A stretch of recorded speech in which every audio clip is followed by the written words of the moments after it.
Okay, hi guys. Here we are with another Factorial ANOVA problem worked through from start to finish. All right, so you can see that this problem is a little bit more complicated in terms of the number of levels. So just a kind of preview of what this particular problem is all about. We are looking at the effects of company. So we've got four companies: Hulu, Sling, Pluto TV, and AT&T. That's our first independent variable. We're also looking at the effects of the type of service, so whether it's live, DVR, or on demand. And our dependent variable, which is listed in these black numbers in the cells, that dependent variable is satisfaction. All right, so we have a 4 company by 3 service Factorial ANOVA.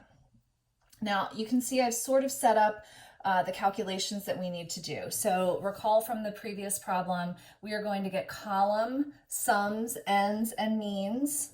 We're going to get our row sums, ends, and means over here, and then we're going to get the cell sums, ends, and means. So for each one of these cells, we're going to add them up, get the n, and get the mean. All right, so I'm going to try to make these videos a little bit shorter than last time. So I'm going to show you a sample for each one of those calculations, and then I'm going to stop the video and come back and show you all the correct answers. All right, so first, we're going to get the column sum for A1. So when you add up all 15 of these numbers, the sum is going to be 75. Now, our n for this column is 15 because we added 15 numbers in. And then our mean is 75 divided by 15, which is, what is that, 5? All right, so you're going to do the same thing for the next 3 columns. I'm going to let you guys do that on your own.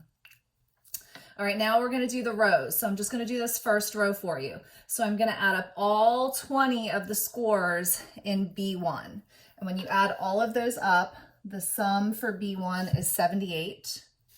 We added 20 scores, so our n is 20. And our mean, which is 78 divided by 20, is 3.9. So again, I'm going to let you guys do that for the remaining cells, or for the remaining rows.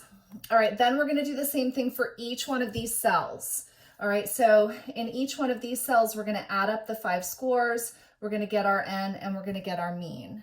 So for this first cell right here, A1, B1, when you add up those 5 scores, the sum is 30. We have 5 scores in here, so our n is 5, and 30 divided by 5 is 6. All right, so you guys are going to go ahead and do that for the remaining cells. All right, the last thing I'm going to do before I stop this video is I'm just going to summarize some of these little data points that we're going to need for our calculations.